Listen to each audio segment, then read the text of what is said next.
Good day, sir. I'm Glisencart Ponsigaring. Our activity for today is all about collection and preservation of biological evidences, especially on blood and body fluids collection.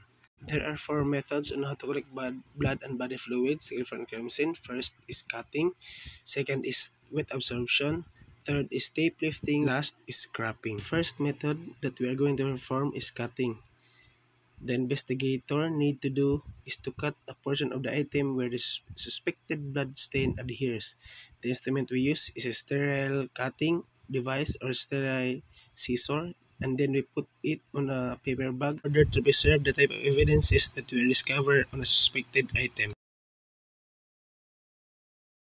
The second method we need to perform is wet absorption method. The thing that we used here are cotton buds and distilled water in order to moisten up the tip of the cotton buds and sub it on the suspected evidences.